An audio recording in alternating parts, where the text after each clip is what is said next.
যে দাদা তোমার চোখটা কি সুন্দর না দেখবো তো আমি জানি আমি আমার বাড়ি রেখেছি না হেলিকপ্টারে কি সুন্দর দেখতে বলে নিয়ে ওই ভারতে বয়সে কি দেখতে পারি যাই হোক কিছু বয়স চলে এসছি হ্যাঁ মানে ডায়লগ বলবো আমি কেন বলছি এই যে পার্টিটা আমাদের এগেছে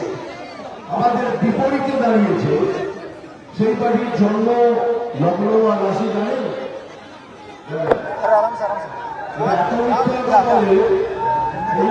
ওদের মিথ্যে লগ্ন আর দুর্নীতি রাশি করে জন্ম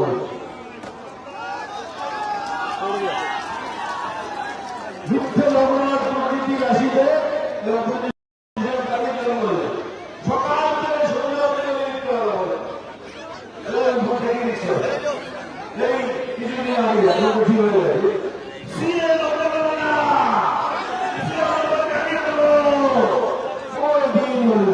আমি বলছি না সিএএ নাগরিকত্ব নেওয়ার আইন নয় নাগরিকত্ব দেওয়া আর এই আইন শুধু মুসলমান ভাই বোনদের জন্য নয় আমার জন্য মুসলিম ভাই বোনদের জন্য আমার যে শিখ ভাই কারণ আপনি যে ভুয়ো আধার কার্ড বানিয়েছেন না সেগুলো সব ধরা পড়বে এই জন্য আমি করতে দিতে চাই আমি তো চ্যালেঞ্জ করছি এখন চ্যালেঞ্জ দিয়ে হইল না এতদিন বলে করতে দেবো না এখন নাগরিকত্ব সার্টিফিকেট দেওয়া শুরু হলো নাগরিকত্ব দেওয়ার সার্টিফিকেট শুরু হলো ঠিক করো তার শুরু হয়ে গেল একটা মিথ্যে গেল এবার সেকেন্ড মিথ্যে কি বলে বলে এই 100 টাকা 100 দিনের কাজের পয়সা দিচ্ছে না কি করবো আমাদের চাকরি খেয়ে দিল আমি আপনাকে জিজ্ঞেস করছি এই 100 দিনের টাকাটা কার বিজেপির নয় এটা আমার আপনার সবার ট্যাক্স পেয়ারের টাকা তো বিজেপি কেন চালাচ্ছে বিজেপি দিচ্ছে না বিজেপি দিচ্ছে না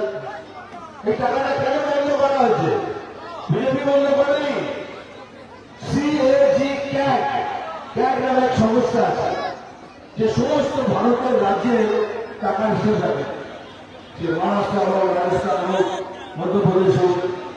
তারা যখন হিসেব করে দেখলো তো সব রাজ্যের হিসেব নিচ্ছে তাই পশ্চিমবঙ্গের হিসেব নিচ্ছে না তো ওরা বললো যতদিন না হিসেব দেবে ততদিন আপনারা পয়সা ছাড়বেন তো বিজেপি কোথায় হলো কি ভুলে যাচ্ছেন বিজেপি 100 দিনে যদি 100 দিনের কাজের আপনাদের লোকসান হয়েছে যদি 100 দিনের কাজ আপনারা পাননি তার জন্য বিজেপি দাঁড়িয়ে এই শাসক দল আপনার নেত্রীর উপরে যে বসে আছে কেন না কত টাকা নিয়ে দেয়নি 1 টাকা 100 টাকা 1000 টাকা 1 কোটি টাকা 10 কোটি টাকা 1000 কোটি টাকা 2,30,000 কোটি টাকার হিসেব দেয় বুঝেছেন 2,30,000 কোটি টাকা 1 টাকা 2 টাকা নয় ওই টাকার হিসেব দিন ওই টাকার হিসেব দিন ওই টাকাটা গেল কোথায় এত টাকা কোথায় গেল এটাই হিসেব দিন প্রধানমন্ত্রীজি আমার ট্রাইবেল আমাদের আদিবাসী ভাই বোনদের জন্য 12,500 টাকা খরচা করেছিলেন বাথরুম করার জন্য সেটা পর্যন্ত ছেড়ে দিয়েছে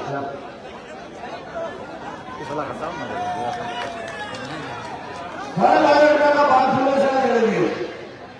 আমি বলছি যদি আমি মিথ্যা বলে থাকি তাহলে কাজ করুন আপনি একটা এরকম মিডিয়া কনফারেন্স করুন সমস্ত মিডিয়াকে ডাকুন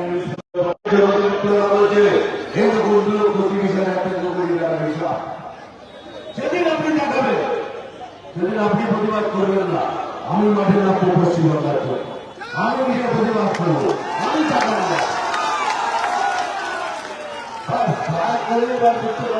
বন্ধ করুন গ্রহণ করুন এদের ভোট ব্যাংক এদের মুসলমান বাজার নয়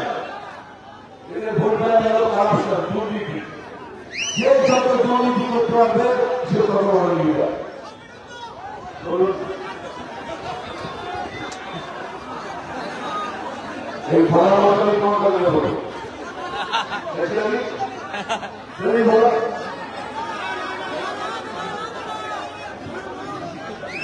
এদের ভোট ব্যাংক হলো একটাই, সেটা হলো দুর্নীতি। যে যত ভালো দুর্নীতি করতে পারবে তাকে তত ভালো নির্ণয় করা হয়েছে। ওরা তিনটে জানে জানে সকাল থেকে উঠে ব্যক্তিগত আঘাত বড়, ব্যক্তিগত গাড়ি দেওয়া, ব্যক্তিগত মানুষকে ছোট বড়। দ্বিতীয়, ভালো দুর্নীতি করতে পারলে বড়, ভালো যে দুর্নীতি করতে পারবে তাকে ভালো বিদেশি। তারপরে কি, তারপরে দাঙ্গা ভাষা আমার খালি একটা কথা বলল ভাই, সবাই যখন ভোটের জন্য এখানে দাঁড়িয়েছে, সবাই যখন এখানে ভোটের জন্য দাঁড়িয়েছে, আমি রিকোয়েস্ট করছি অনুরোধ, ভোট দেওয়ার আগে 5 মিনিট চোখ বন্ধ করে ভাববে। কি ভাববে, তুমি কেন ভোট দেবে আর কাকে ভোট দেবে, এইটুকু আমি তোমাদের অনুরোধ করছি। আচ্ছা, ভালো লাগে দাদা, বিজেপি দুর্নীতি করা পার্টি, জোরে বলো, গরু চুরি করে, কলা চুরি করে, দেখো বিদ্যা চুরি করে, রেশন চুরি করে। তাহলে এইরকম একটা সব ছিল, সব পার্টি আমাদের এই বিভিন্নভাবে সিলেক্ট করেছে। একটা সব স্বচ্ছ ক্যান্ডিডেট, বিজেপি আমাদেরকে ক্যান্ডিডেট করে না, বিজেপি আমাদের তুলে ক্যান্ডিডেট